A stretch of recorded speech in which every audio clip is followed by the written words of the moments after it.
be here. I really appreciate the opportunity to be able to speak to you about this country's drug policy. As you heard, I'm retired from the NYPD, where I was a police officer, a detective, a sergeant, and I retired as a lieutenant after over 20 years. I'm also an attorney.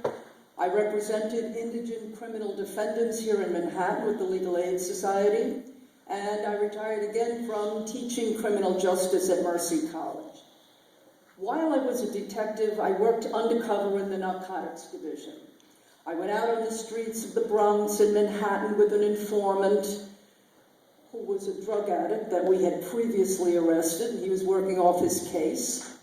He or she would introduce me to people who were selling drugs, dealers. And I bought marijuana, heroin, cocaine, pills, whatever was for sale. And my backup team eventually arrested those dealers. Over the course of my time as an undercover narcotics detective, I made hundreds and hundreds of drug buys. And my teams arrested hundreds and hundreds of dealers, all in the name of the war on drugs. Here we are in 2013, decades later, and nothing has changed. People continue to use drugs, and police continue to lock them up. And let me assure you that most dealers are small-time drug users who sell to support their habits.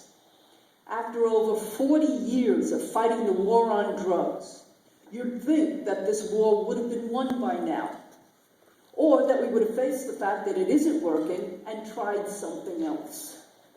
I'm here today as a member of Law Enforcement Against Prohibition, LEAP, which is an international nonprofit organization founded in 2002 by 5 police officers.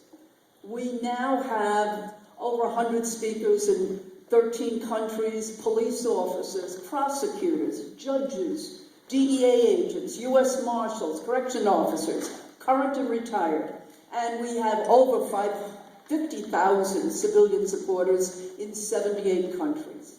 LEAP's mission is to educate people about what occurs out on the front lines of our failed drug policy.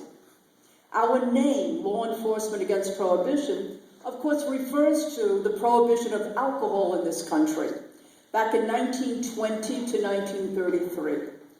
This period in our history was characterized by gangsters and violence, and it was a period of time when even the average citizen broke the law. Alcohol was blamed for many of society's ills, especially crime, but Prohibition failed to bring about the perfect, sober, crime-free world they expected. Then the country was hit by the stock market crash of 1929 and the onset of a terrible depression. People needed jobs and the government needed money.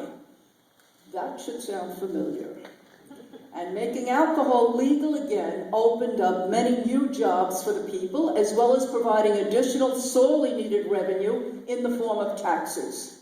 So for these reasons, and also because many, many Americans violated the law, Prohibition came to an end in 1933 after only 13 years, when the 18th Amendment was repealed.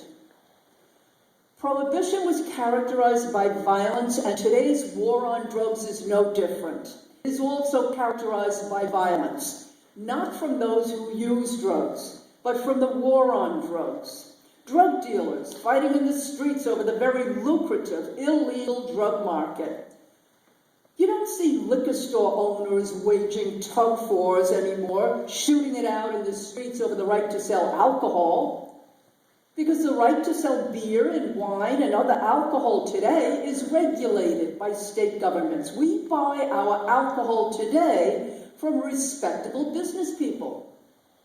Many Americans believe it is a major waste of this country's resources for us to be putting so much time and money and lives into arresting and prosecuting non-violent drug offenders.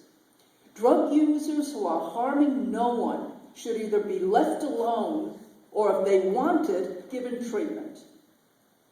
When we arrest them, we cause far more harm than drugs do. A felony conviction makes it extremely difficult, or even impossible, to have a career, get a job, housing, education. The right to vote is lost forever for many people in this country with a felony conviction. And the effect of incarceration on families and neighborhoods is devastating. This war on drugs hurts people more than drugs do. Drug addiction is a public health matter, not a matter for criminal justice. I don't see any role here for law enforcement. We need to spend our time and resources arresting criminals who truly threaten public safety. Killers, rapists, drunk drivers, drug drivers, cyber criminals, terrorists, instead of chasing after non-violent drug offenders. They say insanity is doing the same thing over and over, each time expecting a different result. This country's drug policy is an example of insanity. Many police officers in this country had spent their entire careers risking their lives for the sake of the drug war, and we've seen colleagues killed in this struggle. Not to mention the many civilians, innocent men and women and children caught up in the violence because they happened to be at the wrong place at the wrong time, maybe caught in the crossfire of a shootout over turf.